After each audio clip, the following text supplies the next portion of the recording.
Hi guys, thanks for checking out my video on key signatures. So I've got a couple quick tips on how to memorize the order of the sharps and flats. And this is really important that you memorize the order of sharps and flats so that you can make sure you're properly writing your key signatures and also that you understand what key you're playing in. And just part of being a well-rounded musician is understanding the language and these little kinds of concepts that we use to communicate. So the circle of fifths is really important, and it's what I have shown here on this first picture, but mainly I'm going to talk about some quick ideas to memorize the orders of the sharps and flats. So up top I have a picture of the sharps, and underneath that a picture of the flats, all the key signatures. And then I have some mnemonic devices down below that'll help us memorize the orders of the sharps and flats. The first two I have are for memorizing the notes on the staff. So if you don't already know, on the treble clef, the lines, if you start from the bottom of the top, E, G, B, D, F, and that's this mnemonic device, every good boy does find. So if you memorize that, every good boy does find E, G, B, D, F. That'll give you the treble clef. And if you know these already, bear with me, we'll get to a tip that you haven't heard, I'm sure. Good boys do find always. That's a way to memorize the notes on the bass clef. G, B, D, F, A. Those are the lines from top to bottom on the bass clef. Good boys do find always, and then that way you'll know which notes are on the staff.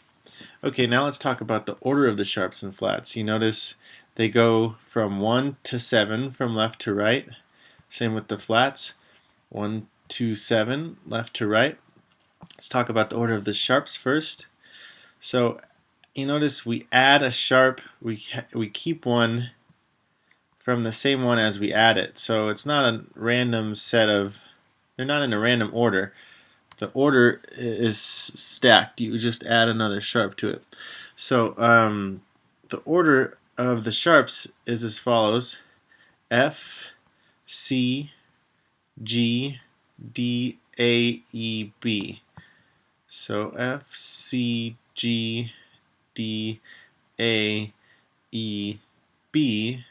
The mnemonic device that I use is fat cats go down and eat birds. Don't ask me what it means. I think it's true. Help me remember it. So one to mnemonic device to remember the flats. We have beads get cats fat. B, E, A, D, G, C, F. And the first four are in the word bead, right? B-E-A-D, and then get cats fat. Yeah, so that's the order of the flats. Beads get cat fat. Beads get cats fat. It's hard to say. And then the order of the sharps is fat cats go down and eat birds.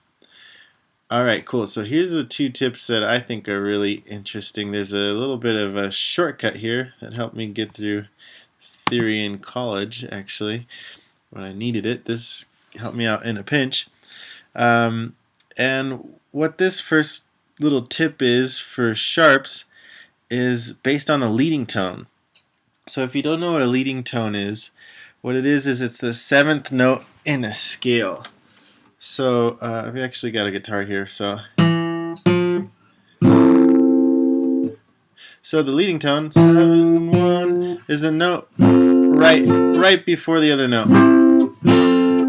Bum, bum, bum. Leading tone is one note below whatever key you're in. So for example, in the key of G, the leading tone is an F sharp.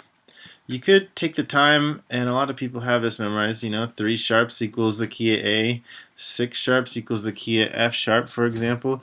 A lot of people just know it off the bat. If you can memorize it, good. I don't know why you're watching this video, wasting your time. But if you can't memorize all that stuff, here's the shortcut. Check it out. So if you take the last note in the key signature and you go up a half step, you get the key. So F sharp, 1 F sharp, that's the key of G, because F sharp is the leading tone in the key of G. C sharp, the last note, is the leading tone in what key? Take a second. Yep, D. G sharp is the leading tone to A. D sharp is the leading tone to E, and so on. Notice I put some asterisks here because with 6 sharps you have an enharmonic spelling. This would be an F natural usually, so the asterisks kind of indicate an enharmonic idiosyncrasy.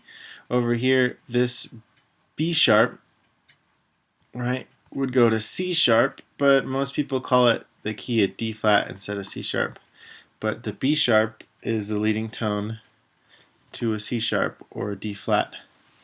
So yeah, you take the last note in the key signature if it's sharp, and that's the leading tone to the key that you're in.